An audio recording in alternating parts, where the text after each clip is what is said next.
Hello' friends, মই আজি আপোনালোকক এটাই সৰু ৰেচিপি মই বাঁহৰ তিতা বুলি কওঁ আৰু বহুতে বাঁহকাৰ তিতা বুলি কয়। আচলতে ফুলপাহ খুব ধুনীয়া আৰু বৰ সুন্দৰ ফুলপাহৰ গোন্ধ, মানে খুব ভাল লাগে। কিন্তু বেছিকৈ ফুলপাহ যদি আমি শেৱালি ফুলৰ নিচিনাই যদি আমি বেছিকৈ ফুলপাহ বনাওঁ তেতিয়াহ'লে তিতা লাগিব, আৰু যদি আমি কম পৰিমাণে ব্যৱহাৰ কৰিব পাৰোঁ তেতিয়াহ'লে খাবলৈ সোৱাদ। আৰু এইটো ঔষধি গুণাগুণযুক্ত।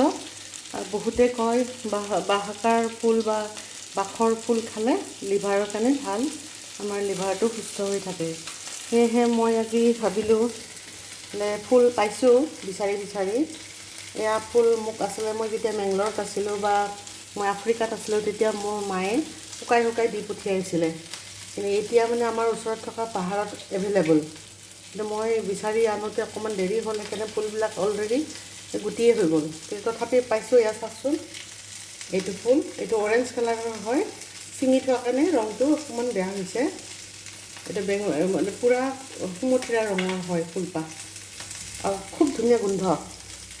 এতিয়া মই সেই ফুলপাহ বনাবলৈ এয়া মাছৰ মাছো দিব পাৰে আপুনি, মাছৰ বুকু দিব পাৰে, নহ'লে আপুনি এনেকৈ মাছৰ মূৰো দিব পাৰে। এইটো ভাজি ল'লোঁ।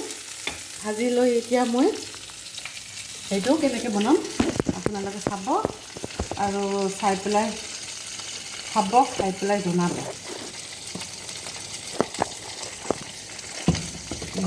মোবাইলটো থৈ লৈছোঁ। চাওক, মোৰ অলৰেডি মাছটো ভজা হৈ গৈছে। এইটো উঠাই ল'লোঁ। উঠাই লৈ ইয়াতে তেল অকণমান কম হৈছে, সেইটো কাৰণে বহুত বেছি তেলো নিদিব। মই তেল অকণমান দি ল'লোঁ। তাৰপিছত মই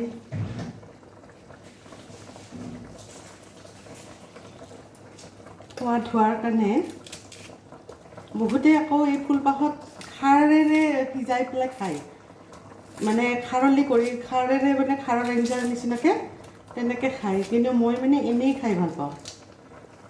ইয়াৰ যিটো গোন্ধ মোৰ বৰ প্ৰিয়। এয়া মই পিঁয়াজ কাটি দিলোঁ। চাওক,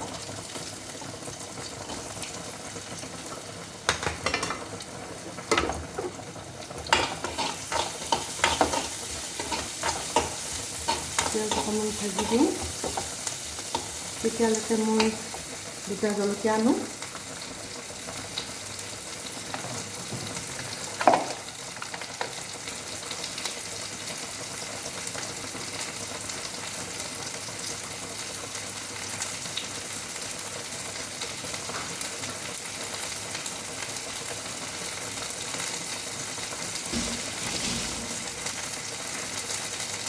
জলকীয়াটো আপোনাৰ অপচনেল, দিলে দিব পাৰে, নিদিলেও নাই।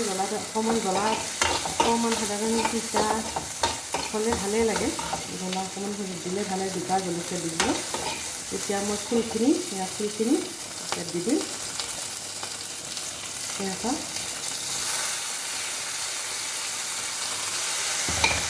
এই ফুলপাহ দিলে ধুনীয়া, মানে কেশৰৰ পানীৰ নিচিনা অৰেঞ্জ কালাৰৰ মানে কালাৰটো ওলাই আহে। মানে আপুনি ক'ব নোৱাৰে, যদি আপুনি নকয় ফুলপাহ যদি তিয়াই থয় যিখিনি ৰস ওলাব, এতিয়া কেশৰৰ পানী বুলিয়ে ক'ব। অলপ দেৰি ভাজিলোঁ। ভাজি মই এতিয়া অকণমান, যিহেতুকে ইয়াত অকণমান তিতা ভাৱ আহিব, সেইখিনি অকণমান হালধি, তাৰপিছত এয়া মই আন্দাজমতে নিমখ, যিহেতুকে মই বেছি পানী নিদিওঁ, এতিয়া অকণমান নিমখ দিছোঁ। এতিয়া বৰ বেছি ভাজিব নালাগে, বেছি তিতা হৈ যাব ভাজি থাকিলে। ইয়াত আপুনি এতিয়া পানী এড কৰিব পৰা হৈছে।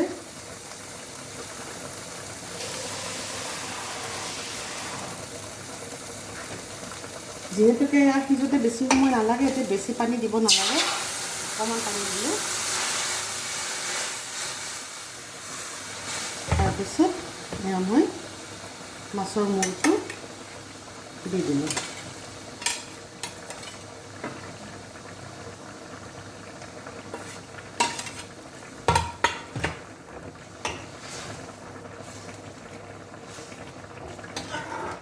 দিলোঁ এয়া এতিয়া মই ঢাকনিৰে ঢাকি দিম।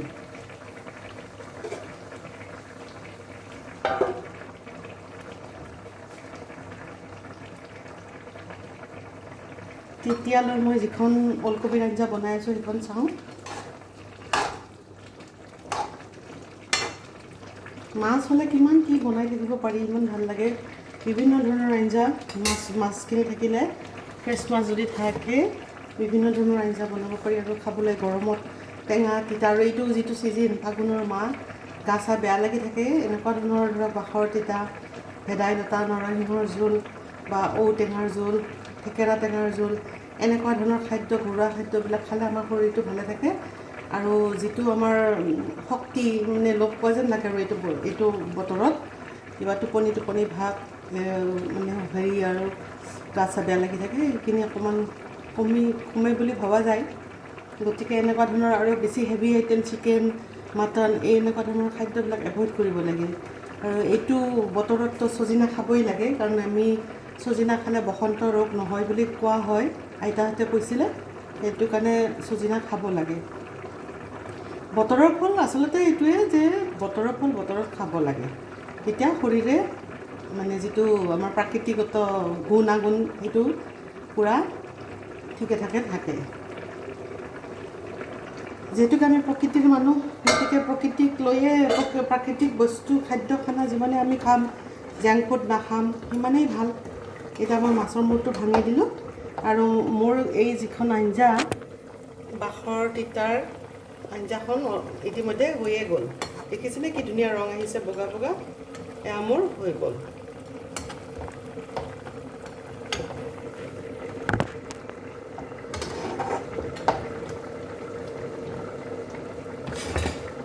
এতিয়া মই এইখিনি উঠাই লওঁ।